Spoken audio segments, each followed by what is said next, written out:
بسم اللہ الرحمن الرحیم ایاک نعبد و ایاک نستعین۔ اللہ تیری عبادت کرتے ہیں اور تیرے سے مدد مانگتے ہیں۔ میرے پاکستانیوں، آج میں نے آپ کو اس مظاہرے پہ، اس پروٹیسٹ پہ کسی وجہ سے بلایا۔ پہلے تو جو اسلام آباد کو ایک قلعہ بنا دیا گیا، ایسے لگا جس طرح کوئی باہر سے کوئی حملہ کرنے لگا اسلام آباد میں۔ ہمارا مقصد جو ایک جمہوری حکومت کے اندر آئین ہمیں اجازت دیتا ہے، ہم ایک پرامن احتجاج کر سکتے ہیں۔ اور میں بار بار کہہ رہا ہوں کہ 26 سال سے میں پالیٹکس کر رہا ہوں۔ ہماری ہمیشہ ہماری کوشش ہوئی ہے کہ آئین اور قانون کے بیچ میں رہ کے احتجاج بھی کریں، جو بھی ہم جلسے کریں، جو بھی کریں، لیکن میری ہمیشہ کوشش رہی کہ آئین اور قانون کے بیچ میں رہے، میرے ملک کو کوئی نقصان نہ ہو۔ تو یہ اتنا خوف کیوں ہے؟ یہ جو ان کو کیوں ڈر ہے اتنا زیادہ؟ پہلے میں ذرا یہ الیکشن کمیشن، اصل میں تو میں آج الیکشن کمیشن کے اوپر بات کرنا چاہتا ہوں کہ انہوں نے کیا اس ملک کے ساتھ، لیکن پہلے میں یہ بتانا چاہتا ہوں یہ کیوں کر رہے ہیں۔ یہ خوف کس چیز کا ہے؟ اور یہ آپ کو سمجھنا بہت ضروری ہے اگر آپ نے یہ پتہ چلانا ہے کہ یہ ایک دم اسلام آباد کو بند کر دیا، کنٹینرز لگا دیے، لوگوں کی زندگی عذاب کر دی کہ پتہ نہیں کوئی حملہ ہونے لگا اسلام آباد میں۔ دیکھیں ان کو خوف کیا ہے؟ خوف شروع کدھر سے ہوا کہ انہوں نے ایک پاکستان کی آئینی حکومت اللہ کا کرم سے ہر مشکل موڑ سے نکلتی گئی۔ پہلے انہوں نے ایک بینکرپٹ اکانومی چھوڑی، اس سے نکل گئی اللہ کے کرم سے۔ اتنی بڑی وبا صدی میں ایک دفعہ آتی ہے، کرونا، اس سے اللہ کا کرم ہے کہ دنیا نے اکنالج کیا، بہترین طریقے سے نکل گئی۔ پھر کموڈٹی سپر سائیکل آیا، یعنی کہ دنیا میں قیمتیں بڑھ گئیں، وہ بھی اپنے لوگوں کے اوپر بوجھ نہیں ڈالنے کی پوری کوشش کی اور کنٹرول رکھا۔ سازش کے تحت گورنمنٹ گرا دی، اور جب گورنمنٹ گرائی تو ان سب نے سوچا کہ اب یہ اس تحریک انصاف کا جنازہ نکل گیا ہے، لوگ مٹھائیاں بانٹیں گے، اور یہ سارے مطمئن ہو گئے۔ اللہ کا کرم ہے، لوگوں کے دلوں کے اوپر وہ کنٹرول کرتا ہے۔ ہماری کیا حیثیت ہے؟ ہمارے رب نے لوگوں کے دل ایسے موڑے کہ پبلک سڑکوں کے اوپر آ گئی۔ اللہ نے لوگوں میں بیداری پیدا کی، شعور آ گیا قوم میں، قوم سڑکوں پہ نکلنا شروع ہو گئی۔ اس کے بعد ہم نے ایک پرامن احتجاج کی کال دی 25 مئی کو۔ انہوں نے 25 مئی کو جو ظلم کیا وہ میں کبھی نہیں بھولوں گا۔ نہ میرے وہ جو فیملیز نکلیں، جو ہمارے ایم پیز، ہمارے کارکنوں کے گھروں پہ 3 رات کے چھلانگے مار کے پولیس آئی، اور جو انہوں نے خوف پھیلایا، جو شیلنگ کی گئی۔ یہ آپ یہاں ہیں آج F9 پارک میں، آپ کو پتہ ہے کہ یہ ڈی چوک پہ انہوں نے کس طرح کا ظلم کیا۔ اپنی پولیس، اپنے رینجرز ربر بلٹ چلا رہے ہیں، شیلنگ کر رہے ہیں جیسے پتہ نہیں کوئی دشمن فوج آ گئی ہے۔ اور انہوں نے کیوں کیا؟ وہ خوف پھیلانا چاہتے تھے۔ ان کا خیال تھا کہ ایک دفعہ ان کو دباؤ گے، مارو گے، کر کے بیٹھ جائیں گے بھیڑ بکریوں کی طرح۔ اللہ کا کرم ہوا کہ جب اور انہوں نے جو الیکشن کروائے، بائک الیکشنز کروائے پنجاب میں، انہوں نے سمجھا کہ آرام سے یہ جس طرح الیکشن کمیشن ان کے ساتھ ملی ہوئی تھی، جو ساری پنجاب کی انتظامیہ ان کے ساتھ تھی، جو ان کو خفیہ مدد ہر طرف سے مل رہی تھی، انہوں نے سمجھا کہ آرام سے دھاندلی کر کے الیکشن جیت جائیں گے۔ وہ ان کو سب سے بڑا جھٹکا پڑا۔ قوم جس طرح نکلی ووٹ ڈالنے کے لیے، ان کی دھاندلی کے باوجود یہ الیکشن ہار گئے۔ اور یہ جو الیکشن جیتے بھی ہیں، جس وقت میں آج چیلنج کرتا ہوں خاص طور پہ 2 پنڈی کا اور وہ جو مظفر گڑھ کا الیکشن تھا، جس وقت اس کو صحیح معنی میں اسکروٹنی کی جائے گی، پتا ہوگا کہ انہوں نے دھاندلی کی. دھاندلی انہوں نے ہر جگہ کی. دھاندلی کے باوجود ہار گئے. پنجاب کی گورنمنٹ بن گئی. پیسہ انہوں نے چلایا. انہوں نے پہلے ہمارے لوگوں کے اوپر پیسہ چلایا، خریدا، لوگوں کو لوٹے بنائے. پھر انہوں نے پارٹی توڑنے کے لیے پیسہ چلایا کہ ہماری پارٹی کسی طرح ٹوٹ جائے. جب یہ سب کچھ فیل ہو گیا تو اب انہوں نے آخر میں یہ الیکشن کمیشن کو ڈھونڈا. ہمیشہ یہ یاد رکھیں کہ یہ ہمیشہ اداروں کو استعمال کرتے ہیں. ہمیں سب کو یاد رکھنا چاہیے کہ ذوالفقار علی بھٹو کو جب قتل کیا گیا تھا تو ان کو خوف تھا کہ وہ اگر پبلک میں آ گیا تو وہ سنبھالا نہیں جائے گا. اور یہ جو لوگ آج اتحادی ہیں پیپلز پارٹی کے، یہی لوگ بیٹھے ہوئے تھے جنہوں نے پوری مدد کی جب بھٹو کا جوڈیشل مرڈر کیا. یہی لوگ تھے. اب انہی لوگوں نے الیکشن کمیشن ڈھونڈ لی ہے. کمال بات یہ ہے کہ نون لیگ کی ڈیلیگیشن جاتی ہے الیکشن کمیشن کو ملنے. اب یہ سوچیں کہ الیکشن کمیشن کے اندر کیس چل رہا ہے اور ان کی ڈیلیگیشن جاتی ہے، سینئر ڈیلیگیشن، الیکشن کمیشن کے پاس اور کہیں کہ تحریک انصاف کا فنڈنگ کیس جلدی سے کرو. اور وہ ایسا ان کا حکم ملتا ہے کہ وہ یہ آپ کے سامنے یہ جو فائنڈنگز ہیں، یہ فیکٹ فائنڈنگ ہے، یہ اصل میں ان کے جو حدود تھے اسے باہر نکل گئی الیکشن کمیشن. یہ چیزیں کہہ ہی نہیں سکتی تھی. میں بھی ان کے اوپر ذرا 3-4 چیزیں آپ کے سامنے لے کے آتا ہوں. یہ کہہ ہی نہیں سکتی تھی جو انہوں نے کیا ہے. اور اس کے پیچھے خوف ہے. اور خوف کس چیز کا ہے؟ کہ قوم آزاد ہو رہی ہے، کہ ان کے جو جکڑوں یہ جو انہوں نے پکڑا ہوا تھا قوم کو، اس سے نکلتی جا رہی ہے. ہر قسم کا کنٹرول کرو، قوم نہیں نکل رہی. نہیں، قوم سنبھالی نہیں جا رہی. اس کو کنٹرول کرو، اس کو غلام بناؤ. الیکشن کمیشن ایک طریقہ ہے. الیکشن کمیشن کیا طریقہ ہے؟ اس سے کیسے قوم غلام بنتی ہے؟ کیونکہ یہ لوگ ووٹ کسی کو ڈالتے ہیں، الیکٹ کسی کو کر دیتے ہیں. الیکشن کمیشن کو انہوں نے اس طرح کا بنا دیا ہے کہ اس کے ذریعے آرام سے کنٹرول ہو سکتی ہیں حکومتیں. کتنی سیٹیں کس کو دینی ہے، کس کو کیا دینی ہے. اس لیے میں نے پوری کوشش کی، 2.5 سال کوشش کرتا رہا کہ الیکٹرانک ووٹنگ مشینز آئیں. میں پھر سے اپنی ساری قوم کو بتانا چاہتا ہوں مجھے اس سے کیا فائدہ تھا. الیکٹرانک ووٹنگ میں فائدہ یہ ہونا تھا کہ یہ جو کنٹرول کرتے ہیں نا خفیہ ہاتھ بیٹھ کے رزلٹ، وہ نہیں کر سکتے اس سے. کیونکہ جیسے ہی الیکشن پولنگ ختم ہوتی ہے، بٹن دباتے اور رزلٹ آ جاتا ہے سامنے.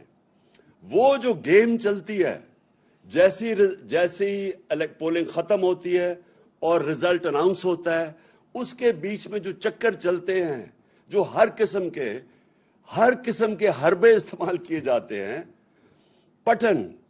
پٹن ایک ہمارے جاننے والے نہیں، یہ ایک این جی او ہے جو کہ الیکشنز کی سرویز کرتا ہے. اب پٹن کے مطابق اس این جی او الیکشنز کے تجزیہ کرتا ہے، جو ان کے اوپر سرویز کرتا ہے. اس کے مطابق میں یہ پہلے بھی کہہ بیٹھا ہوں، میں اپنی ساری قوم کو آکے سمجھیں کہ میں کیوں کوشش کر رہا تھا کہ ای وی ایم آئیں، الیکٹرانک ووٹنگ مشینز آئیں. کیونکہ اس پٹن کے مطابق 163 طریقے ہیں الیکشن میں پاکستان میں دھاندلی کرنے کے، اور 163 میں سے 130 طریقے ختم ہو جاتے ہیں الیکٹرانک ووٹنگ مشین سے. اس لیے ہم کوشش کر رہے تھے. دوسری ٹیکنالوجی کا جو استعمال تھا، یہ اس سے ساری دنیا، ہندوستان بھی اس ای وی ایم کی ٹیکنالوجی، ایران بھی یہ استعمال کر رہا ہے. میرے پاکستانیوں، جب میں کرکٹ کھیلتا تھا تو جب میرے کرکٹ شروع کی میں نے، تو اپنے امپائر کھڑا کرتے تھے. جس ملک میں جائے اس کے اپنے امپائر ہوتے تھے. اس کا نتیجہ کیا ہوتا تھا کہ جب بھی کوئی ٹیم باہر ہارتی تھی، وہ یہ نہیں کہتی تھی کہ ہمیں اگلی ٹیم نے اچھی گیم کھیل کے ہرایا ہے، وہ یہ کہتے تھے کہ امپائروں نے ہمیں ہرا دیا ہے۔ پاکستان اور انڈیا کے میچ میں خاص طور پہ اتنی کشیدگی ہوتی تھی آپس میں، کیونکہ وہ دونوں ٹیمیں جب اگر ہم ہندوستان میں کھیلتے تھے ہم سمجھتے تھے ان کے امپائر ان کی مدد کر رہے ہیں، وہ جب یہاں کھیلتے تھے وہ سمجھتے تھے ہمارے امپائر کرتے ہیں۔ تو میں وہ کیپٹن تھا اور ہماری وہ پاکستان ٹیم تھی، دنیا کی تاریخ میں پہلی دفعہ ہم نیوٹرل امپائر لے کے آئے، اور اس کے ساتھ ساتھ ٹیکنالوجی آئی۔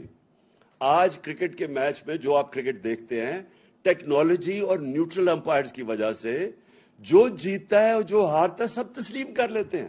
یہی میری کوشش تھی اس کی الیکٹرانک ووٹنگ مشینز پہ، لیکن کس نے اس کو روکا؟ یہ دو جماعتوں نے روکا۔ ان دونوں نے پورا زور لگایا تاکہ یہ نہ آئے مشینز، اور ان کے ساتھ کون ملا ہوا تھا؟ جس نے اب ان کے ساتھ مل کے یہ فیصلہ کیا ہے، الیکشن کمیشن آف پاکستان۔ انہوں نے ان کے ساتھ مل کے پوری طرح سیبوٹاج کیا کہ ہم کسی طرح الیکٹرانک ووٹنگ مشین نہ لائیں۔ اس سے اب صرف یہ سوچیں کہ اس کو مجھے کیا فائدہ تھا، اس کا مجھے نیوٹرل امپائرز کا کیا فائدہ تھا؟ اور اس کا صرف مقصد یہ تھا کہ کنٹرول ہو سکتے ہیں میرے پاکستانی قوم، آپ کنٹرول ہو سکتے ہیں۔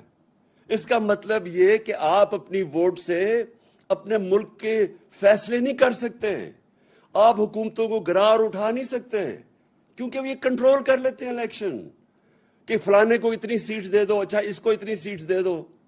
یہ اس طرح اس ملک کی جمہوریت کو سب سے بڑا طریقہ کنٹرول کرنے کا الیکشن کمیشن ہے، اور یہ طریقہ الیکشن کروانے کا۔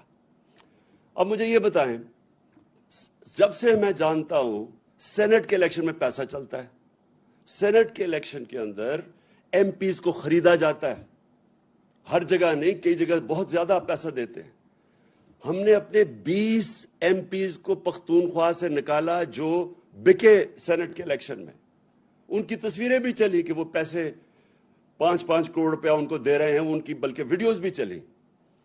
ہم نے پوری کوشش کی کہ جناب شو آف ہینڈز کریں، آپ کیوں یہ خفیہ ووٹنگ کرتے ہیں جب آپ کو پتہ ہے پیسہ چلتا ہے؟ سپریم کورٹ کو میں داد دوں گا، انہوں نے کہا کہ ووٹ کو ویریفائی کرنا، یعنی کہ پتہ چلنا چاہیے کہ ووٹ ایک میرا ایم پی کس کو ووٹ کر رہا ہے۔ اس الیکشن کمیشن نے نہیں ہونے دیا، اور پھر یوسف رضا گیلانی کے الیکشن میں پیسہ چلتے ہوئے ویڈیو پکڑی گئی، وہ ویڈیو پکڑی گئی۔ دنیا میں سوچیں کہ کیا ہوتا کہ اگر آپ کا ایک ایم پی پیسے لے رہا، سینیٹر پیسے لے کے بن رہا ہوتا، سوچیں کسی بھی مہذب معاشرے میں اس کا کیا ری ایکشن ہونا تھا۔ لیکن یہ الیکشن کمیشن بیٹھا ہے، اس کو کوئی فرق نہیں پڑا۔ پھر بائی الیکشن ہوا خانیوال میں، پیسے دیتے ہوئے لوگ پکڑے گئے، لاہور میں الیکشن ہوا، پیسے دیتے ہوئے پکڑے گئے۔ پھر یہ ہماری منڈی لگی یہاں سندھ ہاؤس میں، ساروں کو پتا تھا ریٹ کتنا ہے، 20 سے 25 کروڑ روپیہ لوگوں کو ایم پیز کو خریدا جا رہا ہے، ایم این ایز کو۔ کوئی الیکشن کمیشن کو فرق نہیں پڑا، کوئی کسی کو میڈیا، یعنی جو اس ملک کے اندر، سوچیں ہمارے بچے دیکھ رہے تھے، اس ملک کی یوتھ دیکھ رہی ہے، کوئی کسی کو ان کو ایسے الیکشن کمیشن کو شرم نہیں آئی کہ یہ اس کا کیا مثال جا رہا ہے کہ ہمارے ایم این ایز بک رہے ہیں۔ وہ لوگ جنہوں نے پبلک ریپریزنٹیٹیوز، پبلک کے فیصلے کی ان کی بہتری کے لیے، وہ پیسے پہ بک رہے ہیں، کوئی ایکشن نہیں لیا گیا۔ کیونکہ بدقسمتی سے یہاں ابھی بھی پوری کوشش، وہ قوتیں بیٹھی ہوئی ہیں اس ملک میں، یہ کرپٹ لوگوں کے علاوہ، جو کنٹرول کرنا چاہتی ہیں، آپ کو، اس ملک کو کنٹرول کرنا چاہتی ہیں، عوام کی رائے کو کنٹرول کرنا چاہتی ہیں۔ یہ کبھی بھی اس ملک کو، جو میں آج کہہ رہا ہوں، حقیقی آزادی تب ملے گی جب ایک آدمی گاؤں سے اٹھ کے جب اپنی ووٹ کہے گا کہ ہاں میری ووٹ سے یہ ملک میں آپ تبدیلی لا سکتا ہوں۔ کیوں اتنی کم ہے ووٹنگ پاکستان میں؟ ساتھ والے ملک میں 70% ووٹنگ ہے، کئی ملکوں میں ووٹنگ دیکھیں کتنے لوگ نکلتے ہیں۔ کیوں نہیں ہمارے لوگ نکلتے؟ کیونکہ وہ سمجھتے ہیں ہماری ووٹ سے فرق ہی کچھ نہیں پڑے گا، اس لیے لوگ نہیں نکلتے۔ اور وہ یہ الیکشن کمیشن کی جو حرکتیں ہیں، اس کی وجہ سے یہ کنٹرول کرتے ہیں بیٹھ کے. یہ جمہوریت نہیں آنے دیتے. حقیقی جمہوریت کا مطلب حقیقی آزادی. تو میں یہ صرف آپ کو یہ سیناریو بتایا کہ اس ملک کے اندر ہم کس قسم کی جنگ لڑ رہے ہیں. اب آ جائیں کہ پولیٹیکل پارٹیز، اگر ایک پولیٹیکل پارٹی نے فنکشن کرنا ہے تو اس کو پیسہ چاہیے. پیسے کے بغیر کیسے پارٹی چل سکتی ہے؟ اور پارٹیز کیوں نہیں، آپ یہ بھی سوچیں کہ بڑے بڑے لوگ آئے اس پر، بڑے بڑے نام آئے، ہیروز تھے پاکستان کے، air marshal Asghar Khan, AQ Khan, اور میں کتنوں کے نام لوں جو بڑے نام تھے جنہوں نے اپنی پولیٹیکل پارٹیز بنائیں لیکن نہیں چل سکے. کیوں نہیں چل سکے؟ کیونکہ پولیٹیکل پارٹی کو پیسہ چاہیے ہوتا ہے. اب پیسہ کیا ہو گیا ہے؟ یہ جو دو مافیاز ہیں ان کے پاس پیسہ ہے، ان کی پارٹیز کے پاس پیسہ ہے، لیکن دوسرے کدھر سے پیسہ لے کے ان کا مقابلہ کرنے کے لیے؟ سب کو پتا ہے کہ جب سے نواز شریف آیا پاکستان کی پالیٹکس میں 1985، جو بھی پاکستان کی پالیٹکس سمجھتا ہے 1985 کو یاد رکھیں. وہ تھا جب ہماری پالیٹکس بدلی ہے اس ملک میں. جب سے انہوں نے ضیاء الحق نے نواز شریف کو لے کے آیا، اس کو تو سیاسی آدمی نہیں تھا، اس کی تو حلقہ ہی نہیں تھا، تو وہ کیسے پولیٹیشین بنا؟ پیسے چلا کے، پلاٹس دے کے، رشوتیں دے کے، چھانگا مانگا کی سیاست شروع ہوئی. ادھر سے پاکستان کی پالیٹکس اور ہی مہنگی ہونی شروع ہو گئی. تو جو لوگ اس سے پہلے پالیٹکس کا سوچ بھی سکتے تھے، جو عام مڈل کلاس یعنی جو تنخواہ دار یا جو پروفیشنلز، ان کے لیے پالیٹکس اتنی مہنگی ہوگی کہ وہ پالیٹکس سے باہر ہونا شروع ہو گئے. اور یہ دو مافیاز بیٹھ گئے.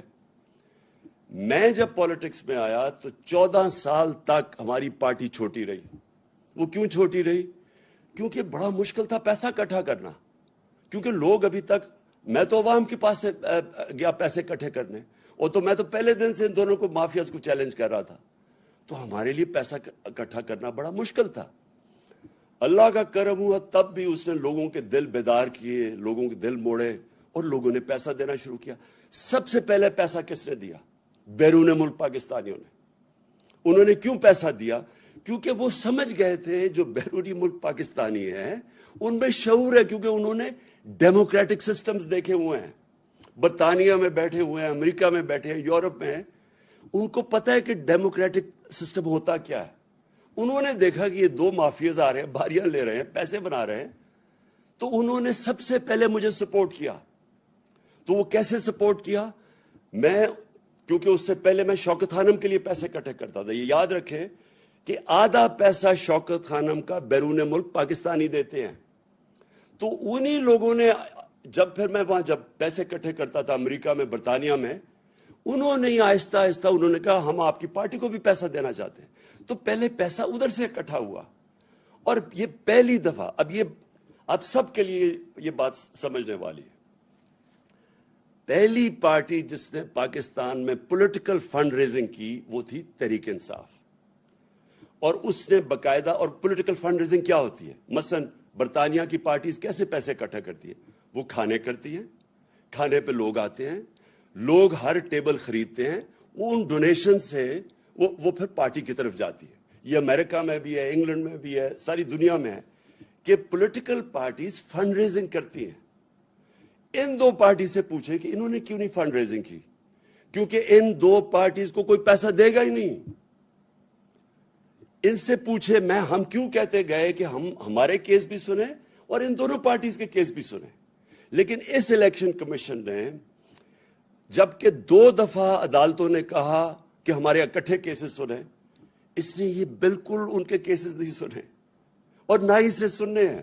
کیونکہ جس دن آپ سب کو پتا چلا کہ ان کی فنڈ ریزنگ کیا ہے، آپ کو حیرت ہوگی کہ پیسے کیسے اکٹھے کرتے ہیں. آپ سوچیں گے کہ یہ چلتی کیسے ہیں پارٹیز، کیونکہ ان کے پاس کوئی ڈونر بیس ہی نہیں ہے. ہم 40,000 ڈونر بیس ہے. مجھے یہ بتائیں ان کو کون لوگ ڈونیٹ کرتے ہیں. تو وہ اسی لیے ان کی فنڈ ریزنگ سامنے نہیں آ رہی. تو ہم نے سب سے پہلے فنڈ ریزنگ شروع کی.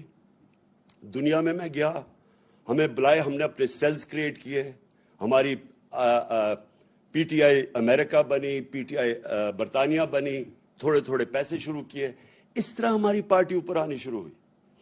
اب یہ جو الیکشن کمیشن کہہ رہا ہے, جہاں تک مجھے یہ سمجھ آئی ہے, یہ اگر آپ اس کو غور سے دیکھیں تو یہ کہہ رہا ہے کہ بیرون ملک کی سے پیسہ اکٹھا, وہی غلط ہے.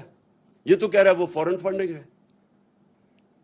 یہ مجھے یہ سمجھائیں کہ اگر یہ فورن فنڈنگ ہے تو یہ جو پاکستان کو 31 ارب ڈالر بیرون ملک پاکستانی ریمیٹنس بھیجتے ہیں, وہ کیا ہے پھر؟ اگر وہ پیسہ نہ ہے تو پاکستان اگلے دن بینکرپٹ ہو جائے. تو یہ اپنے لوگ ہمیں پیسے دے رہے ہیں. انہوں نے جس طرح میں نے کہا آدھا پیسہ شوکت خانم کا ہر بیرون ملک پاکستانی بھیجتے ہیں. جب یہاں زلزلہ آتا ہے تو سب سے زیادہ پیسے وہ دیتے ہیں. جب یہاں سیلاب آتا ہے وہ کنٹریبیوٹ کرتے ہیں. تو یہ الیکشن کمیشن تقریباً یہ کہہ رہا ہے کہ اوورسیز پاکستانی جب آپ کو پیسے دیں گے تو یہ ہو جائے گا فورن فنڈنگ. میں اس سے ایک اور سوال پوچھتا ہوں کہ کیا آپ کو پتا بھی ہے کہ فنڈ ریزنگ ہوتی کیسے پولیٹیکل؟ کیا آپ نے تحقیقات کی اس پہ؟ انہوں نے کہا جو LLC بنی ہوئی ہے ہماری امریکہ میں, اس نے کہا کہ یہ کوئی فورن کمپنی ہے.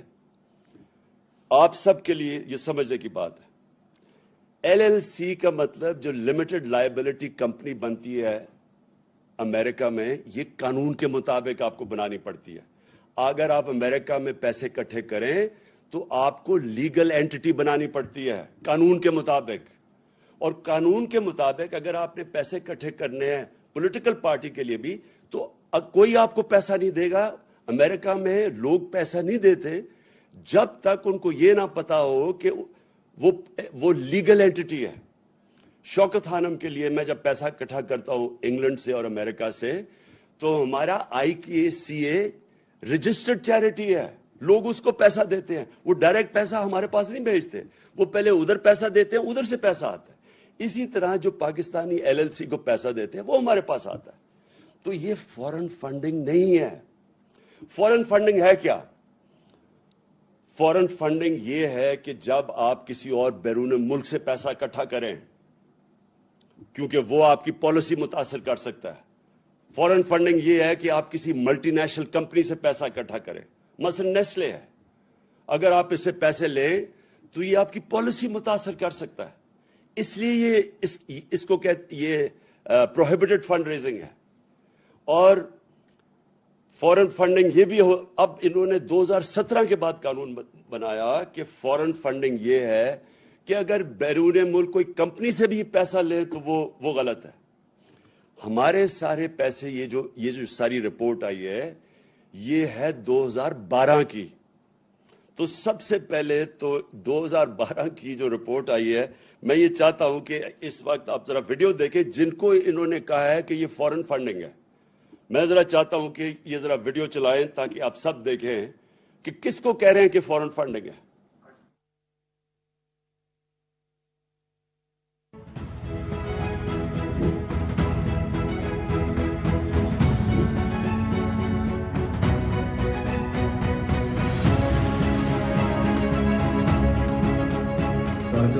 میرا نام مراد انصاری ہے اور میرا نام الیکشن کمیشن آف پاکستان کی لسٹ میں آیا ہے ایز اے نان سٹیزن جس نے PTI الیکشن کیمپین کو فنڈز بھیجی ہیں. تو میں جس کلیئرفائی کرنا چاہ رہا تھا کہ میں پاکستانی نیشنل ہوں اور میرے پاس ڈبل نیشنلٹی ہے, پاکستان کی اور کینیڈا کی.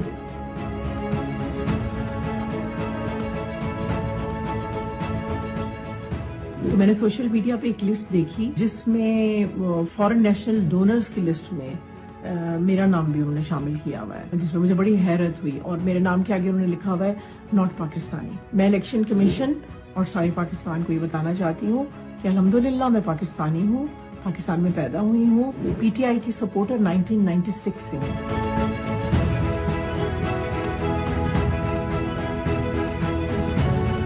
میاں اختر جاوید میرا نام ہے. 2013 میں PTI کا یہاں PP89 پیر محل سے ٹکٹ ہولڈر تھا.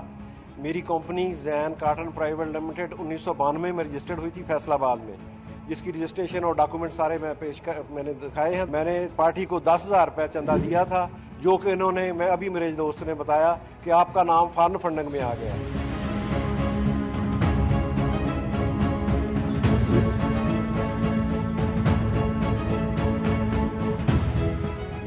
حیران ہوں ای سی پی کے اس فیصلے کے اوپر کہ انہوں نے یہ بھی دیکھنا گوارا نہیں کیا کہ یہ ایک پاکستانی کمپنی ہے اور اس کا دفتر ہر چیز پاکستان میں موجود ہے اور کوئی اس کا فارن ایسا کوئی نہیں ہے اکاؤنٹ یا کمپنی، اور ایون نہ تو میں کوئی نیشنلٹی ہولڈر ہوں، ہم پیورلی پاکستان سے ہیں اور ہم نے یہاں سے حبیب بینک آف پاکستان سے پیمنٹ ٹرانسفر کی تھی اور حبیب بینک اکاؤنٹ میں بھیجی تھی۔ بند کرو نا جی۔ تو یہ تو انہوں نے کہا، یہ آپ نے خود ہی ان کی زبان سے سن لیا، اور یہ زیادہ تر اس طرح کے لوگوں کو کہا گیا کہ جناب یہ فورن فنڈنگ کر رہے ہیں۔ دوسری انہوں نے ایک اور بات کی، اور انہوں نے کہا کہ ایک ووٹن کرکٹ کلب سے پیسے آئے ہیں، اور ووٹن کرکٹ کلب کا جو مالک تھا وہ ہے عارف نقوی۔ اور یہ غور سے سنیں، کہتے یہ ہیں کہ وہ 2012 میں جو عارف نقوی تھا اس سے جسے پیسے لیے ہیں اس نے فراڈ کیا تھا۔ پیسے ہم 2012 میں لیتے ہیں اور اس کے اوپر فراڈ کے چارجز ابھی ثابت نہیں ہوا، اس کے اوپر جو چارج لگتا ہے فراڈ کا وہ ہوتا ہے 2018 میں، 6 سال کے بعد۔ جب ہم نے عارف نقوی اس سے جو میرے لیے کھانے کیے، ایک دبئی میں کیا تھا اور ایک یہ انگلینڈ میں ووٹن کرکٹ کلب، ایک میچ اس نے کیا تھا، میچ فیسٹیول تھا، اس کے بعد کھانا کیا تھا جس سے پیسے اکٹھے کیے تھے۔ تو میں پہلے یہ سوال پوچھتا ہوں کہ کیا مجھے خواب آئی تھی کہ 6 سال کے بعد عارف نقوی کوئی اس کے اوپر کوئی فراڈ کا چارج لگے گا؟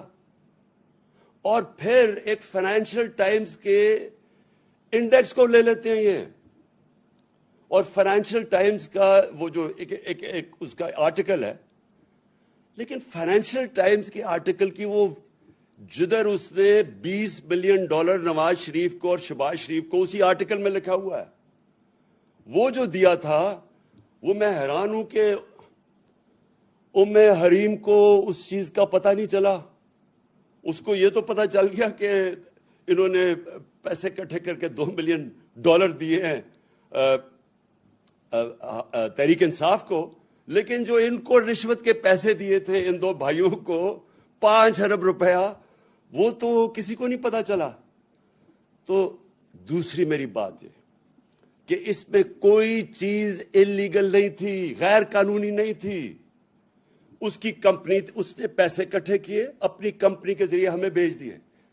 2012 میں بیرونی کمپنی سے پیسے آ سکتے تھے قانون کے مطابق۔ 2017 میں یہ قانون آیا کہ کمپنی کے ذریعے، بیرونی کمپنی کے ذریعے پیسے نہیں لے سکتے۔ تو میں یہ سمجھنا چاہتا ہوں کہ ہم نے کیا غلط کام کیا اس میں، کون سی غلط کام اس میں، کہ کون سی چیز تھی جو اتنا زیادہ الیکشن کمیشن نے کہا جی فورن فنڈڈ اور ایکشن لینا چاہیے۔ اور پھر ایک اور انہوں نے چیز کی، تو میں چاہتا ہوں میری قوم یہ پوری طرح سمجھے۔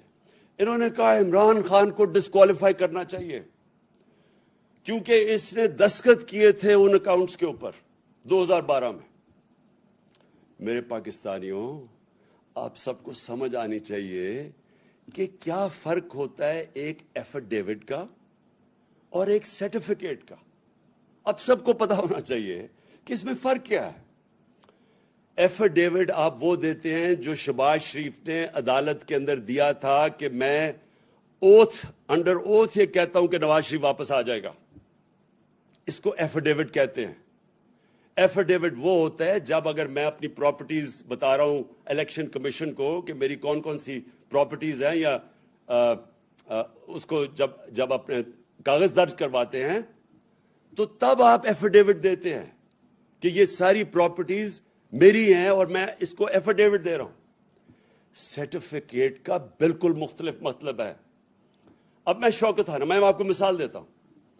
شوکت خانم کا سالانہ جو کہ بجٹ ہے وہ تقریباً 16 ارب روپیہ ہے۔ میں ہوں چیئرمین بورڈ کا، میرے سامنے وہ آتا ہے بجٹ، وہ سائن کروانے کے لیے جو یہ سرٹیفکیٹ جو جس کی یہ بات کر رہے ہیں، شوکت خانم کا۔ اکاؤنٹنٹس ہوتے ہیں ہمارے، انہوں نے پورا دیکھا ہوتا ہے، پھر وہ آڈیٹرز وہ دیکھتے ہیں اس کو، پھر وہ مجھے بیٹھ کے کہتے ہیں کہ جی ہم نے یہ سارے اکاؤنٹس دیکھ لیے ہیں، تو اب آپ اس کے اوپر سائن کر دیں. اور جب میں سائن کرتا ہوں تو میں یہ کہتا ہوں کہ to the best of my knowledge, جہاں تک مجھے پتا ہے یہ اکاؤنٹ ٹھیک ہے، کیونکہ میں ان کے اوپر رلائی کر رہا ہوں. میں نے تو 18 ارب کی کوئی کاؤنٹنگ نہیں کرنی، میں تو اپنے آڈیٹرز اور اکاؤنٹنٹس کے اوپر کہوں گا. تو یہی وہاں ہوا، اس پہ لکھا ہوا ہے کہ جب انہوں نے میرے سامنے یہ پیش کیے تو میں نے کہا جہاں تک مجھے پتا ہے یہ ٹھیک ہے، اور سائن کر دیا. اس کے اوپر یہ کہ سارے نون لیگ بڑے خوش ہوئے ہیں، یہ شیطان کے چیلے بڑے خوش ہوئے ہیں کہ جناب وہ موقع مل گیا، راستے سے ہٹانے کا اس کو موقع مل گیا. ویسے تو یہ ہٹتا نہیں ہے، جو مرضی کر دو، یہ عوام اس کے ساتھ کھڑی ہو گئی ہے، قوم بیدار ہو گئی ہے، تو چلو اب ٹیکنیکل ناک آؤٹ کرو، کسی طرح کوئی چیز پکڑ لو. ان لوگوں کو شرم آنی چاہیے، شرم آنی چاہیے ان کو. یہ جو پرائم منسٹر یا کرائم منسٹر اور اس کا جو ابھی بیٹا وہاں سے ہٹایا ہے پنجاب سے، 24 ارب روپے کے ان کے اوپر کرپشن کے کیسز تھے. یہی الیکشن کمیشن تھی، انڈر ٹرائل تھے دونوں. اس الیکشن کمیشن کو شرم نہیں آئی کہ 2 انڈر ٹرائل 24 ارب روپے کے کیسز، اور اس الیکشن کمیشن نے اجازت دی اس کو الیکشن لڑنے کی. کون سے دنیا کے ملک میں اس طرح کے چوروں کو الیکشن لڑنے کی اجازت ملتی ہے؟ کدھر تھا یہ الیکشن کمیشن تب؟ ایک ایک چیز ڈھونڈ کے آپ بتا رہے جی وہ کسی نے کوئی $100 دی، فورن فنڈنگ ہو گئی. یہ نہیں آپ کو نظر آیا کہ ملک کے ڈاکوؤں کو آپ نے الیکشن لڑنے کی اجازت دے دی ہے؟ اور آپ نے باقیوں کے دیکھے 60% کیبنٹ ضمانت پہ ہے. کون سے ملک کے اندر ضمانت پہ لوگوں کو الیکشن لڑنے کی اجازت دی جاتی ہے؟ کدھر تھی الیکشن کمیشن تب؟ اور ان کے ساتھ مل کے مجھے افسوس ہوتا ہے کہ یہ ہمارا 22 کروڑ کا پاکستان ہے، عظیم خواب پاکستان، اس کے یہ لوگ بیٹھے ہوئے فیصلے کرنے والے، اور ان کے پیچھے بھی وہ لوگ جو ہیں ذاتی انا کے لیے اور اپنے مفادات کے لیے وہ یہ ملک کو تباہی کی طرف دھکیل رہے ہیں. یہ جو سارا ڈرامہ ہوا، یہ صرف اور صرف بیرونی آقا گوری چمڑی والے جو باہر سے ان کو حکم کرتے ہیں، ان کے کہنے پہ کہ جی کسی طرح اس کو راستے میں کنٹرول کرنا ہے پاکستان، کہیں آزاد نہ ہو جائے ملک. ان کو بالکل جکڑ کے رکھو، جو ہم کہیں وہ، جس طرح وہ خواجہ آصف کہتا ہے، لائف سپورٹ مشین پہ رکھو تاکہ کنٹرول رہیں، تاکہ غلام رہیں. یہ جو سارا ڈرامہ ہے یہ ہمیں غلام رکھنے کے لیے ہے. جس طرح کے اس طرح کا جو انہوں نے یہ بیٹھ کے نون لیگ سے، اور پتہ نہیں کس نے اور ان کی مدد کی ہے اس طرح کا ڈاکیومنٹ دینے کے لیے. میرے پاکستانیوں یہ غور لیں، یہ آپ کو جو بھی کریں گے ڈرانے کی، دمکانے کی، اور یہ میڈیا کے ساتھ مل کے پروپیگنڈا کرنے کی، آپ کو سمجھنا چاہیے کہ اس وقت جنگ ہے حقیقی آزادی کی. ہم نے آزاد ہونا یا نہیں ہونا، یا اسی طرح چلتے رہنا ہے؟ پیچھے سے ڈوریاں کنٹرول ہوئی، الیکشن کمیشن کبھی آ گیا، میڈیا کے ذریعے کبھی کسی کی پروپیگنڈا کر کے کسی کو برا بھلا کہہ دیا. اور یہ چور جو 30 سال سے چوری کر رہے ہیں، یہ ملک کے اوپر بیٹھے ہوئے ہیں. یہ ملک بنا تھا، میں پھر سے آپ ساری اپنی قوم کو جگانا چاہتا ہوں، لا الہ الا اللہ اس کا نعرہ تھا. کوئی نہیں ہے خدا سوائے اللہ کے. یہ ہمیں ان جھوٹے خداؤں یا بیرون ملک کے ان آقاؤں کے سامنے جھکانا چاہتے ہیں. اور یہ کنٹرول کے طریقے ہیں، یہ صرف کہ کسی طرح ہم کنٹرول کر لیں ان کو. یہ قوم جو میں نے دیکھا ہے، میں آج آپ کو کہوں کہ جو 4 مہینے میں میں نے اپنی قوم کو دیکھا ہے، مجھے سب سے زیادہ خوشی یہ ہے کہ یہ قوم میں بیداری آ گئی. یہ کسی صورت جو مرضی حربے استعمال کر لیں، یہ جو بیداری اور شعور کا جن نکلا ہے بوتل سے، یہ واپس نہیں جائے گا. اب یہ نبی صلی اللہ علیہ وسلم کی عاشق ہے یہ قوم. یہ لا الہ الا اللہ اس نعرے پہ بننے والی قوم ہے. یہ کسی صورت ان چوروں کو اور ڈاکوؤں کو اور ان کے پیچھے جو کنٹرول کر رہے ہیں اس ملک کو، یہ اب ان کے کنٹرول سے باہر نکل گئے ہیں. لیکن میں آپ سب کو کہہ دوں کہ یہ آسانی سے جنگ نہیں جیتی جائے گی. یہ نہ سمجھ، یہ شروعات ہیں ابھی. یہ جو لوگ ہیں جن کو میں شیطان کے چیلے کہتا ہوں، یہ آرام سے اتنی دیر سے اس ملک کا خون چوس رہے ہیں، یہ جانے نہیں لگے. آپ سب کو میرے ساتھ مل کے جدوجہد کرنی پڑے گی، اور انشاءاللہ میرا یہ اللہ پہ یقین ہے. پھر سے میں کہتا ہوں، جو میں نے 4 مہینے سے یہ دیکھا ہے قوم کے اندر بیداری، جس طرح قوم نکلتی ہے باہر، انشاءاللہ ہم اس سفر پہ نکل گئے ہیں جدھر ہم حقیقی طور پہ اپنے ملک کو آزاد کریں گے. پاکستان پائندہ باد.